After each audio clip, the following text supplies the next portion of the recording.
mga ka-farmers, isang malamig na umaga, pakulimlim nga. So andito tayo sa ating bukid. Yan, may ambon. So update ko kayo sa ating area dito sa ating bukid. So yan na po ang ating palay, sabog palay.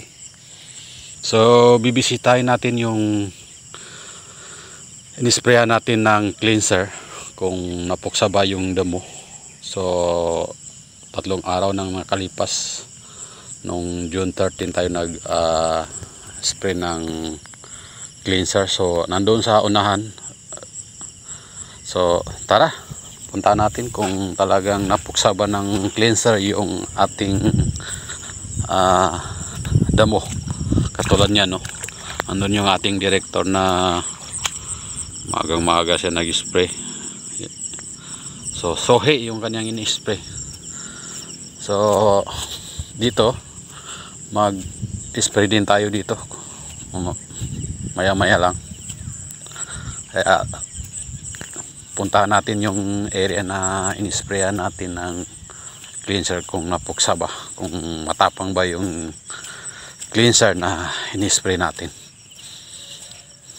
So magkakaalaman na yan umaga, bago tayo mag-spray, tingnan muna natin kung napuksa yung damo na in-sprayan natin. So medyo matapang nga yung timpla natin. So, tingnan natin kung nangulay dilaw na ba. Yan, dito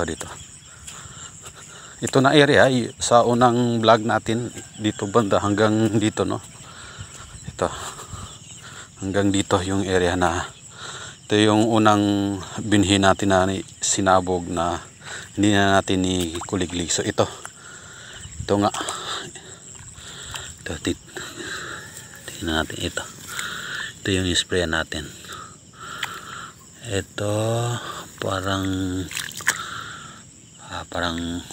okay nga, no, medyo na nga namutla ba, ano to, ano ba yan, dahan-dahan na siya mamatay.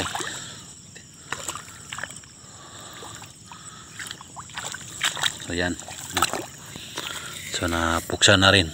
Ito yung in-spray natin ng cleanser.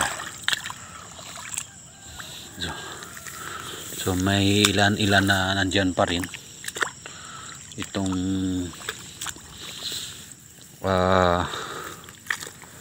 damo na parang palay,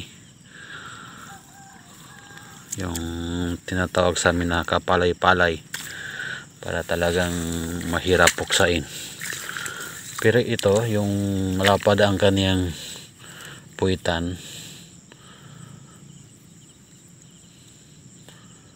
hindi rin masyado na mapuwersa, no, kasi medyo matanda. Pero yung tsura niya namutla nga, kumbaga sa tao namutla. Yan, parang mabagal lang siya mabulok. Yan. So mag-i-spray din tayo ulit. Puntahan natin yung area doon na yung medyo maliliit na in-applyan natin ng cleanser.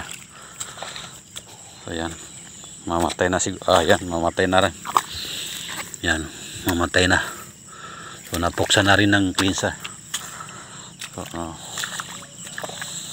at least hindi makahabol dito sa ating palay. Kasi mahirap yan kapag humabol yan sa ating palay.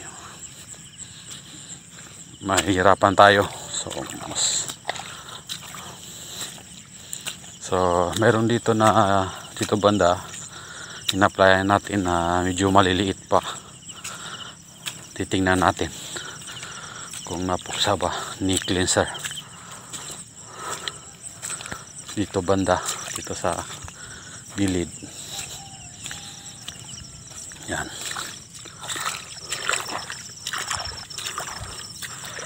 Yan. Ito nga. Yan. Yan. puksan na rin.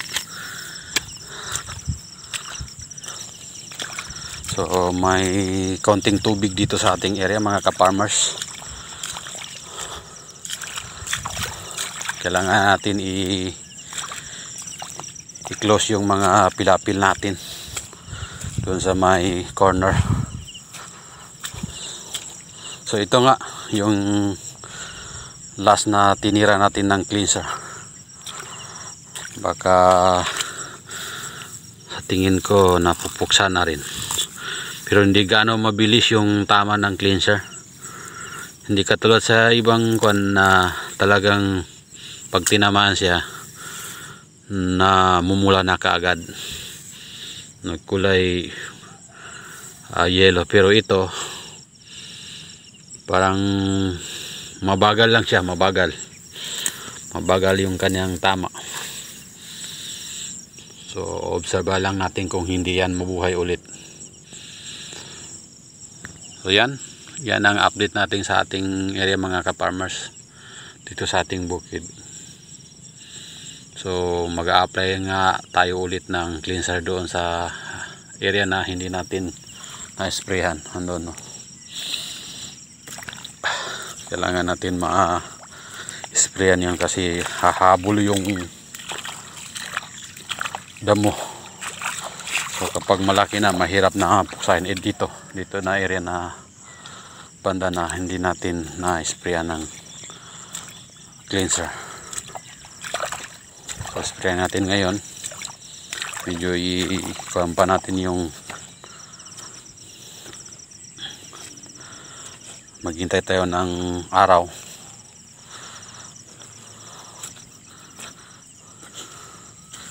So ito yung kayang-kayang patay ni cleanser na damo. Ito yung tinatawag natin na kawat-kawat. Ito, kawat-kawat ito. So yan.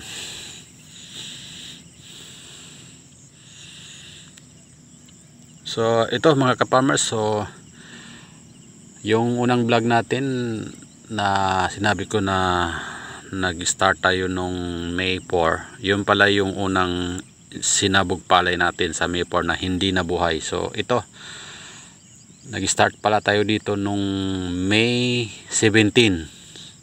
So ibig sabihin 2 araw na lang, magwa 1 month na ito. So ito yung binili natin na binhi sa may Picoya na certified na 440. So napakaganda yung tubo. Talaga naman kapansin-pansin na kapag certified talaga, makakaasa tayo na talagang sisibol yung ating binhi. So ayun yung mga kasama natin, magang-maaga sila start nagtabas ng kanilang mga pilapil. Yun.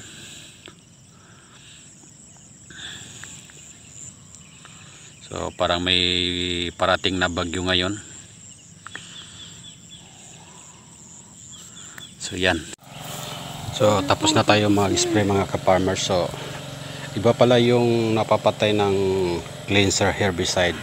Sa unang inisprayan natin is iba yung kulay na akala mo buhay na buhay, yung green yung kulay, nagiging green siya bago siya mamatay. So parang dahan-dahan na siya. So malalaman mo na lang na patay na pag hinila mo yung kanyang dulo, pipitas. So yun yung kagalingan ng cleanser herbicide na in-apply natin sa ating damuhan. So talagang puksa naman. So ito ngayon, tapos na tayo mag-spray. Yan si Dato Muhammad, kasama natin. Shout out ka sa Sarungkiang. So yan lang po mga ka-farmers. Yun ang update natin sa ating bukid dito sa area natin. So ang inoobserbahan lang natin yung pangalan na damo ay bugang, sa amin pangalan.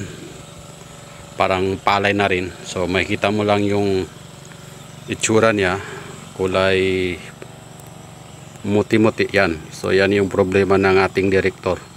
Kanina nagbunot siya, tinapon niya. nag-spray ulit ng Salvador. So obserbahan niya kung mapatay na yung bugag. Inis na inis siya sa damo na yan. So yan ang matinding kalaban ng mga kalaban namin dito sa aming bukid. Itong damo. Talagang ang hirap puksain. Pag napuksa mo, may bagong sisilpot. So yun lang po mga ka-farmers, update lang tayo dito sa ating area. Katatapos lang natin mag-spray. So talagang pagod tayo. So 4 na tangke yung natapos natin. So meron pang natira doon sa cleanser na mga isang tangke na pwede natin ipang spot pagka nakita natin yung ating area na may buhay pa na damo. So